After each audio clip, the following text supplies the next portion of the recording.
A Midsummer Night's Dream, Part 1. Helena and Hermia playing the lion. Theseus, Duke of Athens, was to wed Hippolyta, Queen of the Amazons, and the whole city was given up to merriment in honor of the occasion. Theseus had won his bride by the sword, but he was to wed her in another fashion, with pomp, with triumph, and with reveling. 4 days had yet to elapse before the marriage, and during that time the citizens of Athens were to busy themselves with preparations for the great event. In the midst of the general rejoicing, a gentleman of Athens, by name Aegeus, came to invoke the authority of the Duke. Full of vexation, he came to complain against his child, his daughter Hermia. Aegeus wished her to marry a certain gentleman called Demetrius. But meanwhile, Hermia had already fallen in love with another gentleman called Lysander, and she declared she would marry no one but Lysander. Now, the law of Athens at that time gave full power to a father to dispose of his daughter as he chose. That is to say, if she declined to marry the man he selected, the father had power to put her to death or to shut her up in a convent. The Duke of Athens gave Hermia 4 days to make her choice. At the end of that time, she must either consent to marry Demetrius in accordance with her father's wishes, or else she must retire to a convent for the rest of her days. Hermia answered without hesitation. She would rather be shut up in a convent all her life than marry a man she did not love. Lysander himself pleaded that he was in every way as suitable a match as Demetrius, quite as well-born and equally wealthy. Beyond all this, he was beloved of Hermia. Why, then, should he not try to win her? Besides, he added, Demetrius had already paid court to another lady, Helena, and had won her heart, and this sweet lady was still devoted to this fickle and unworthy man. I must confess, I have heard of this, and I intended to speak to Demetrius on the subject, said the Duke. But being so overfull of my own affairs, the matter slipped out of my mind. But come, Demetrius, and come, Aegeus, I wish to speak to both of you in private. As for you, fair Hermia, see that you prepare to obey your father's will, or else the law of Athens, which I have no power to alter, yields you up to death, or to a vow of single life. The Duke went off with Aegeus and Demetrius, and Hermia and Lysander were left alone. They were very sorry for themselves, and began to lament the misfortunes and the difficulties that always seem to beset the path of true love. Hermia was inclined to submit without further struggle, but Lysander was not going to give in so easily, and he hurriedly unfolded a plan to save Hermia from the fate that lay before her. I have a widow aunt, very wealthy, who has no child, he said. Her house is 7 leagues distant from Athens, and she treats me as her own son. There, gentle Hermia, I can marry you, and in that place the sharp law of Athens cannot touch us.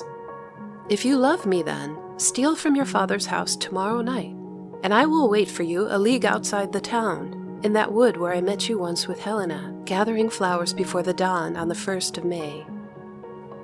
My good Lysander, cried Hermia, hiding her real earnestness under half-jesting words, I swear to you, by Cupid's strongest bow, by his best arrow with the golden head, and by all the vows that ever men broke, that I will truly meet you tomorrow in the place you have appointed. Keep promise, love. Look, here comes Helena.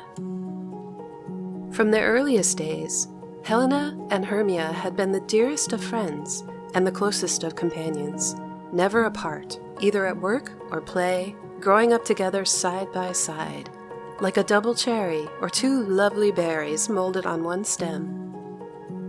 But alas, love, or rather jealousy, had come to thrust them apart. Demetrius, who had first paid court to Helena, afterwards transferred his affection to Hermia, and persuaded her father Aegeus to favor his suit. Hermia cared nothing at all for Demetrius, and loved no one but Lysander. But Helena could not forgive her friend for having taken her fickle lover from her, and now she bitterly lamented that her own charms had been powerless to retain him. "I frowned upon Demetrius, but he loves me still," said Hermia, for she did not wish her friend to think she had acted unfairly. "The more I hate, the more he follows me."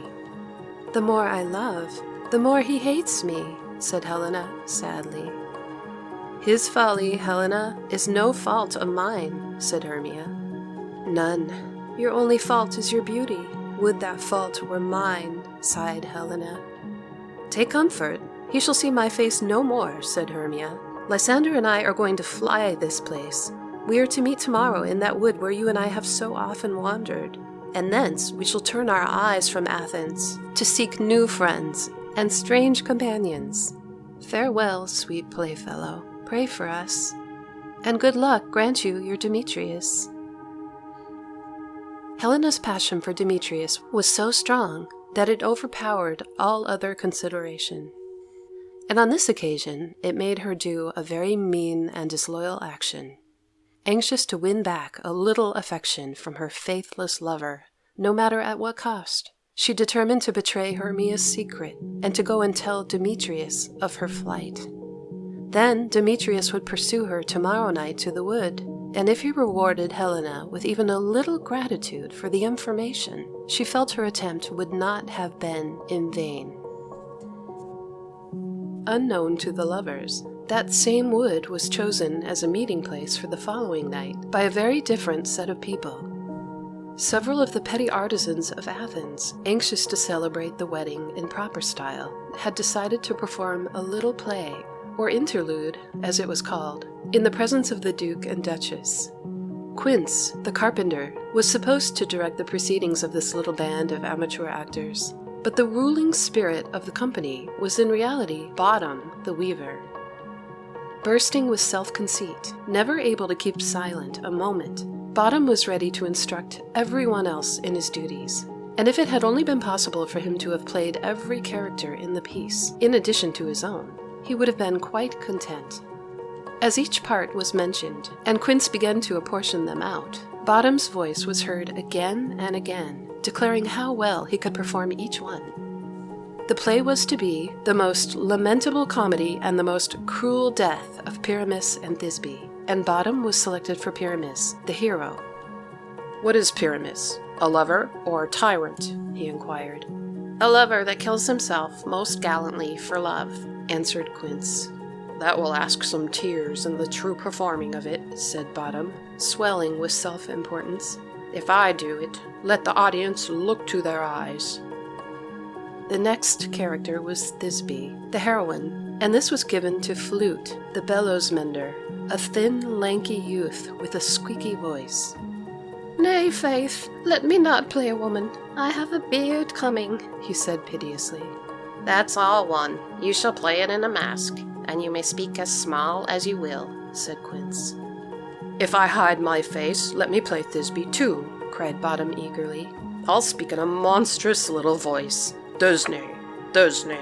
"Ah, Pyramus, my lover dear, thy Thisbe dear, and lady dear."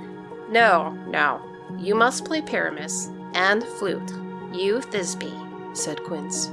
"Well, proceed," said Bottom. Quince went on with his list, and presently he called out the name of Snug, the joiner.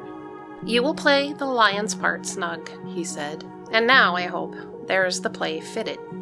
"Have you the lion's part written? Pray you, if it be, give it me, for I am slow of study," said Snug modestly, for he was a very meek and mild little man. "You may do it extempore, for it is nothing but roaring," said Quince. "Let me play the lion too," burst in Bottom. "I will roar that it will do any man's heart good to hear me. I will roar that I will make the Duke say, 'Let him roar again.'" "If you should do it too terribly, you would frighten the Duchess and the ladies out of their wits, so they would shriek, and that were enough to hang us all," said Quince. "That would hang us, every mother's son," agreed the rest of the little band, quaking with terror. "I grant you, friends, that if you should frighten the ladies out of their wits, they would have no more discretion but to hang us," said Bottom. but I will aggravate my voice so that I will roar as gently as any sucking dove. I will roar as if it were any nightingale." "You can play no part but Pyramus," said Quince firmly. So Bottom had reluctantly to give in, and to devote his energies to deciding what colored beard it would be best to play the important part of Pyramus in. It was really quite a difficult matter. There were so many to choose from: straw color, orange tawny, purple and grain, or French crown, which was perfect yellow. But Quince said any color would do, or he might play it without a beard. "Masters, here are your parts," he concluded, "and I am to entreat you, request you, and desire you to know them by tomorrow night, and meet me in the palace wood a mile outside the town by moonlight. There we will rehearse, for if we meet in the city we shall be dogged with company, and our devices known. I pray you, do not fail me."